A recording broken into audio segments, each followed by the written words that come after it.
Ask her. Ask her Ask her about philanthropy. Ask her. about change. Ask her about power. Ask us.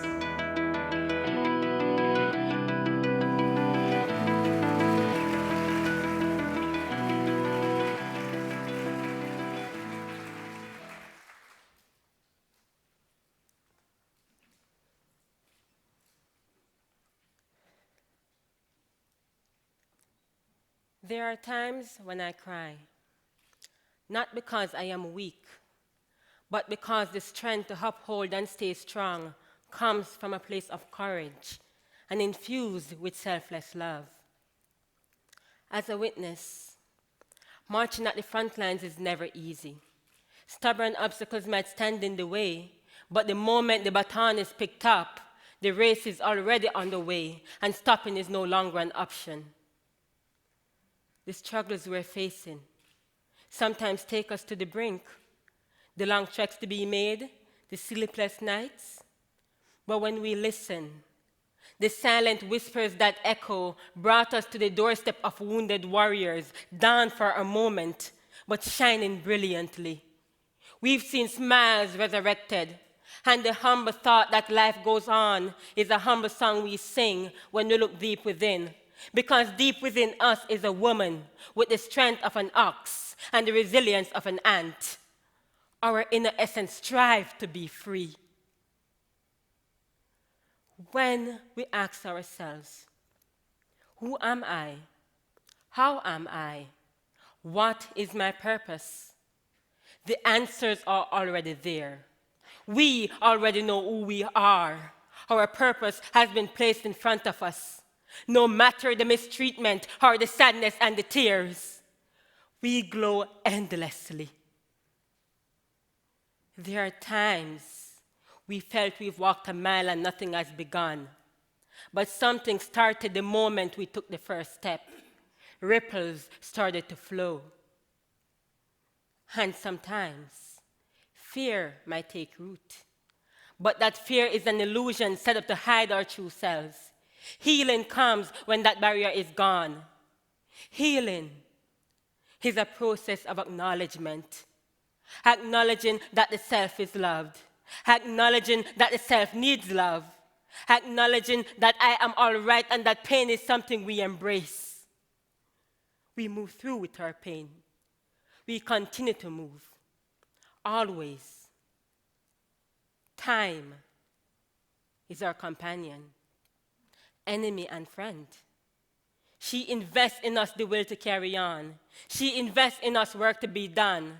She opens her eyes in the morning and greets us with a smile and promises to be our guide, because the battles waiting to be fought can only be achieved through persistence, guided by her will.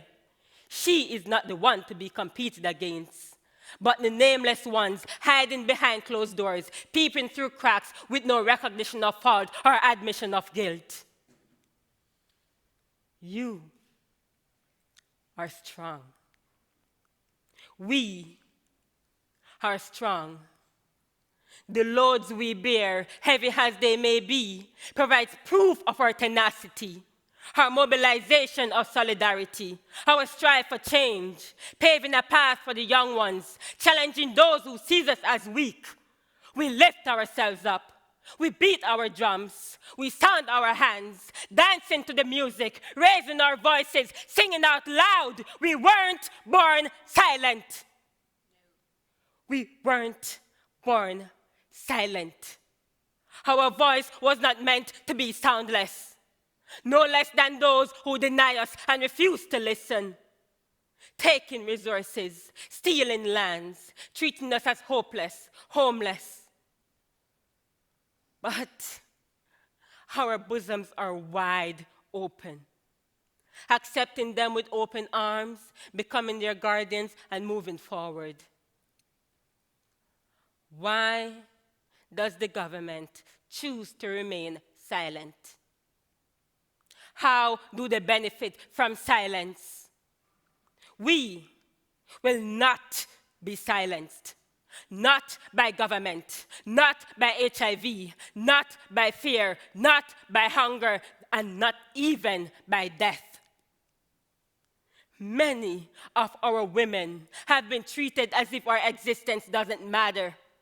Having our legs wrongfully opened by strangers and family members wanting to play, wanting to punish, denied our rights, denied retribution.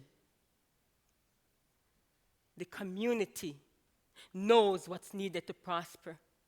Because when looking at the wider picture and seeing the suffering of thousands, there's no room for hesitation. The community moves forward.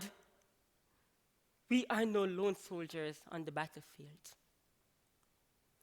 HIV/AIDS attacks in secrecy. But we're strong. We are warriors. And until the day the bottom of our feet is worn out, until the day we can no longer shout, this human crisis is far from over. Until the day we see a developmental change, this battle is far from over.